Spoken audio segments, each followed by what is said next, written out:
Now, in a bid to examine the impact of digital platforms on monetization and anti-competitiveness of media content, SA's competition authorities have invited over 50 digital media players to address claims about dominance in the market. Slamming the inquiry is Elon Musk's X Corporation, which is currently facing criticism for disregarding the inquiry. Joining us to delve into this in greater detail is technology correspondent for Business Day, Mudiwa Gavaza. Thank you so much for your time, Mudiwa. I don't know if it's a shame that we're not talking about multi-choice, because I saw you nodding there as I was reading the story of Canal Plus upping its offer. But let's get into the inquiry. In terms of what big tech companies are doing to restrict competition with the South African traditional media sector, what did the Comcom highlight there? Good afternoon, Sinati. It's very interesting, not to be talking about multi-choice for but it's an inquiry that they first told us they were going to do about a year ago. Yeah. And then we saw end of last year, they gazetted it, and then yesterday they actually started their hearings. But you could tell that the commission was quite disappointed, and James Hodge, who is the chief economist and deputy commissioner, actually coming out to slam and actually saying that it's unacceptable that I still find it hard to say X, by the way, Twitter, right? Twitter would not participate, even though they had made submissions, because all of these parties have made submissions, but now it's the debate part of the, part of the process. So basically the commission saying, you guys are refusing us an opportunity to debate on all of these issues with you. And it's ironic because in many senses, a lot of people look to Twitter more than any other of the social media platforms, for news and, those types of updates.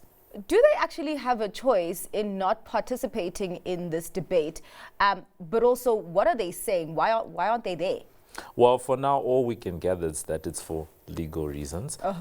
Which they haven't really disclosed in detail. Yes. But for now, there has also been some indication from, Mr. Hodge himself that they may be subpoenaed, to actually come and take part in something like this. Because, I mean, if you're going to be examining the impact of these digital platforms, on traditional media houses such as this, right? You cannot have a robust discussion without having such a big player. Albeit Twitter is kind of small, right? But its influence is, I think, bigger than, the other platforms, particularly when you are relating it to traditional media houses. Talk to me about the tightrope here, particularly that traditional media has to walk in, because these social media platforms also have a big user base. And so, they do need those platforms to actually get their content through to the users. What are the traditional media, companies saying? So there's a couple of issues. But the big one is the fact that your traditional media houses are stuck on 2 points. The main one is the fact that advertising revenues have largely gone to the digital platforms. Yes. A couple of years ago, Viz Journalism did a study, and as early as 2018, 2019, they had found that between Facebook and Google, those two players on their own accounted for over 60% of advertising revenue in South Africa alone, right? Now you must have something for TV, for print, for radio, for billboards, all of the other, players in the market that are relying on advertising, right? So that's the first push. Second piece is that your media houses argue to say that one of the things, let's take Twitter, for example, right? One of the things that happens on Twitter is a lot of engagement around current affairs and that type of thing. So you can see that a lot of the discussion is actually originating because of news that is being produced by the traditional media houses, right? But the platforms such as a Twitter, such as a Facebook, end up making the lion's share of the money from advertising and whatever discussion and engagement is happening around the reporting that would have come out of traditional media houses. So that's one of the big arguments that is being made. There are some calculations out there. I read somewhere that based on some calculations, Twitter owes traditional media houses around $1.9 billion in the US, right? And then Meta or Facebook, it's actually closer to 10 times that, closer to $20 billion. And this is actually a global problem. Yes, this is not a South Africa specific issue, but I do think that the South African market has been a little bit behind in actually addressing it. This is an inquiry that should have been held at least 5 years ago. Are advertising companies, should they take responsibility or accountability for this? That's a tough one.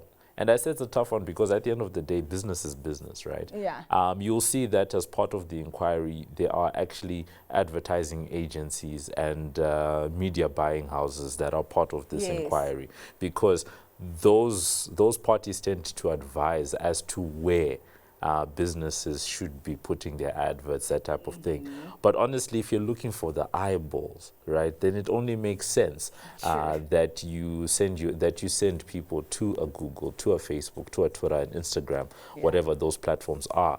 However, maybe there's some type of a partnership model that can be worked in.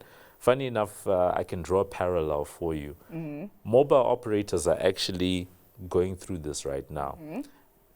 There's a wave that's going to come in Africa, but in Europe, we saw 20 of the biggest mobile operators, including Vodacom's parent, that's Vodafone, all signing a petition, which was sent to the EU to say, we need the likes of Facebook, Google, Amazon, Netflix, all of these guys to pay for part of the cost of the infrastructure that they are running on top of, right? So you've got telecoms operators saying these guys have grown off of our infrastructure, right? And then you've got traditional media houses making a similar argument to say these guys have grown because of a lot of content that we are producing, but we are bearing the cost, we're not getting, Very interesting. Very. And it's going to be very interesting to see the results that come out of this, because we also do know that traditional media has been battling because of obviously the shift to digital. But also you maybe wonder if this doesn't overshadow some of the structural financial challenges that traditional media is going for. But maybe that is a conversation for another day. Thank you so much for your time. That was technology correspondent for Business Day, Mudiwa Gavaza.